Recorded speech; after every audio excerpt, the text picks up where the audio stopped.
Assalamualaikum warahmatullahi wabarakatuh. Apa kabar anak-anak? Semoga kita semua dalam keadaan sehat walafiat. Amin ya rabbal alamin. Kembali lagi bersama Bapak, yaitu sekarang kita mempelajari lanjutan daripada bab yang ketiga, yaitu tentang Fathu Mekah. Di bab yang ketiga ini yaitu pelajaran terakhir di semester yang pertama. Setelah kita mempelajari kemarin perang Tabuk atau perang yang terakhir Rasulullah SAW laksanakan, yaitu kemudian tahun perutusan, Amul Bi'sah, Amul Wufud. Kemudian sekarang kita memasuki yaitu bagian yang terakhir daripada bab 3, yaitu haji wada atau haji perpisahan. Haji wada adalah haji yang terakhir Rasulullah laksanakan. Baik, sebelum kita masuk ke materi di halaman 58 di buku paket, mari bersama-sama kita berdoa terlebih dahulu. Bismillahirrahmanirrahim. Rabbi zidni ilma warzuqni fahma. Amin. Haji wada. Pada tahun 10 Hijriah, Nabi Muhammad SAW mengerjakan ibadah haji yang terakhir yang disebut haji wada. Itu ya. Jadi setelah Nabi Muhammad hijrah dari kota Mekah ke kota Madinah, selama 9 tahun itu Nabi belum berhaji lagi. Ya. Kemudian di tahun 10 Hijriah, Nabi Muhammad melaksanakan ibadah haji. Ibadah haji yang terakhir, yaitu haji wada. Pada tanggal 25 Zulqaidah tahun 10 Hijriah, bertepatan dengan tanggal 23 Februari 632 Masehi. Nabi Muhammad SAW meninggalkan Madinah sekitar 100.000 kaum muslimin mengikutinya. Cukup banyak ya anak-anak ya. Nabi Muhammad SAW mengajarkan kepada kaum muslimin tata cara melakukan ibadah haji. Nabi Muhammad SAW bersabda, "Ambillah dariku," kata Nabi, "semua manasik-manasik haji. Sebab setelah ini kalian mungkin tidak akan berjumpa denganku lagi." Nah, disitulah nanti akan turun yaitu surat yang terakhir yang Rasulullah terima, yaitu surah Al-Maidah ayat 3. Itu surah yang terakhir Rasulullah terima. Kalau wahyu yang pertama kali diturunkan yaitu surah Al-Alaq ayat 1 sampai 5. Kemudian wahyu yang terakhir Rasulullah terima atau surat yang terakhir, ayat yang terakhir yaitu surah Al-Maidah ayat 3. Pada waktu wukuf di padang Arafah, Nabi Muhammad SAW menyampaikan khutbah yang bersejarah. Beberapa isi khutbah itu adalah sebagai berikut.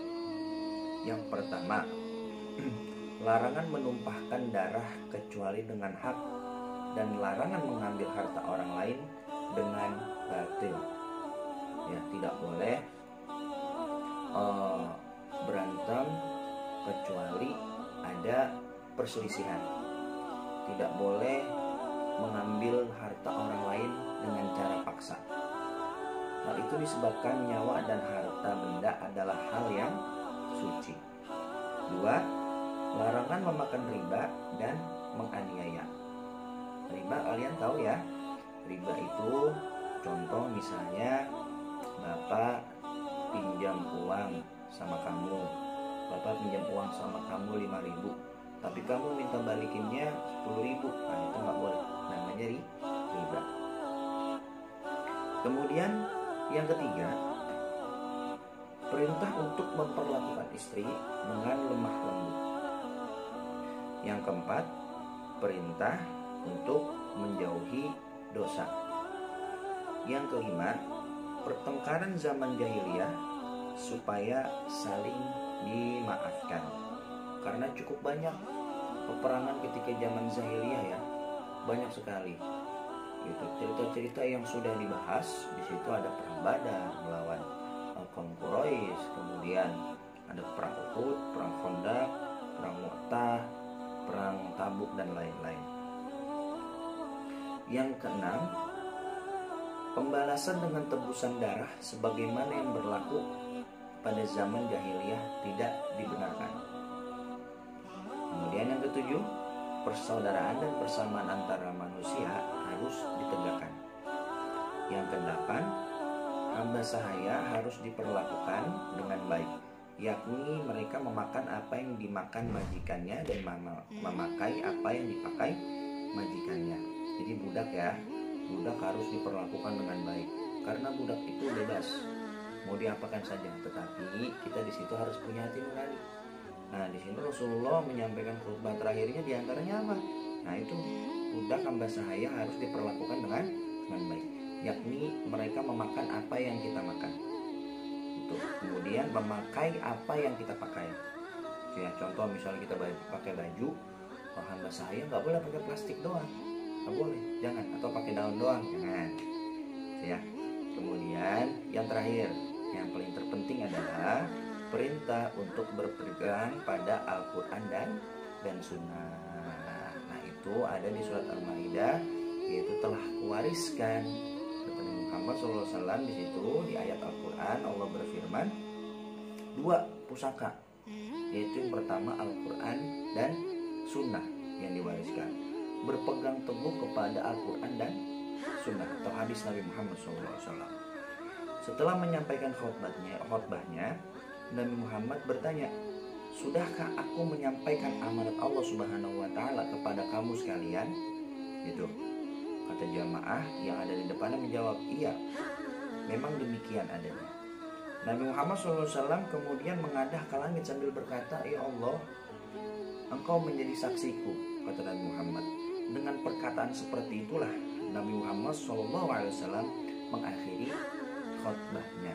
Nah, di situ banyak yang sudah merasa bahwasanya Nabi Muhammad itu ajalnya sudah tidak lama lagi, ajalnya dengan khutbah yang terakhir Rasulullah sampaikan. Nanti kelanjutannya akan kita bahas di LKS, yaitu tentang peristiwa wafatnya Nabi Muhammad SAW. Nanti di situ akan lebih jelas lagi. Nanti akan Bapak ceritakan di pertemuan yang selanjutnya. Baik, sampai di sini dulu anak-anak pembahasan kita, yaitu haji wada. Boleh digarisbawahi nanti menurut kalian masing-masing. Haji wada adalah haji yang terakhir Rasulullah SAW laksanakan, yaitu pada tanggal 25 Dzulqa'dah tahun 10 Hijriah. Gitu ya. Terima kasih anak-anak. Assalamualaikum warahmatullahi wabarakatuh.